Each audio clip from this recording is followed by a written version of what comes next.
Rosen.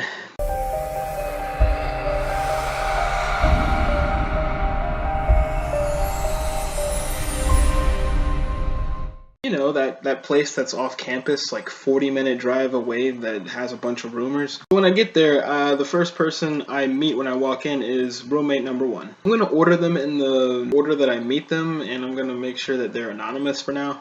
You know, copyrights and stuff. And I'm just taking things out of my dad's car and then carrying them up to my room, you know, one by one. Roommate number two and roommate number three is out with his parents, so I didn't meet him until later on that night. I settle in, play a few games, and then I basically just fall asleep until the next day. Next day being class. I set my alarm, but I guess I slept right through it as I usually do. I hear a pounding on the door by roommate 1 and 2. Like 9:53, so I had like 2 minutes to get ready to get on the 10 o'clock shuttle. That's something I like to point out about Rosen. Their shuttles leave exactly on the time that they're supposed to.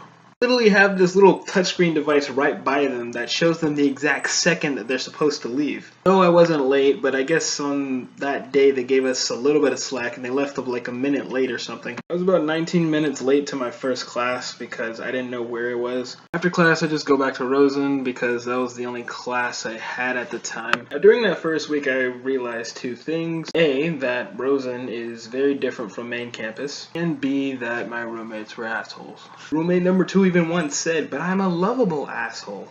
That makes you more of an unlovable asshole. But I guess in the summertime, they were actually pretty cool to hang out with besides their assholiness, and you know, we were friends. And at the time, there weren't that many freshmen at Rosen to begin with, so we mainly just hung out with each other. There were a bunch of random Rosen events that we met a few more people so we could extend, I guess, our UCF circle of trust or whatever. One thing that I discovered pretty quickly, a class of 56 people, you already know them from years past, so like you're not really nervous to walk up and meet someone.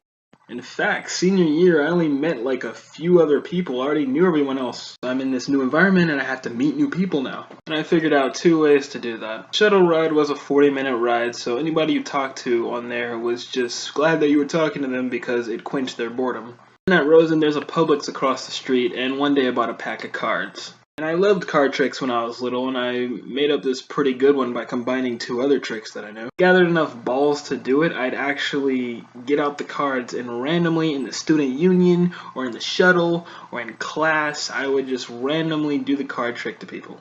I haven't done it in a while because honestly I forgot about it. I got the cards right here. Anyways, what was so interesting about the card trick is it only had like a 90% success rate. So that for those 10% that I got it wrong, I was just so embarrassed. If I pulled it off, then I got like critical acclaim. They were just like, "Whoa, how did you do that?" But you know, every single time that I failed, I just try to basically play it off, and then I'd do the card trick again, and every single time that I got it wrong, I'd get it right the second time at least. Thank goodness that the person that I failed 2 or 3 times with is a friend that I knew since 4th grade. But yeah, so a bunch of people, like 20 or 30 people, just randomly at UCF, are victims of that card trick. Every time it failed, I knew exactly why. It's because I'm lazy, but I like to be lazy on purpose because it actually gives me excitement as well to see if I actually did it right, you know? Kind of risky, thrilly.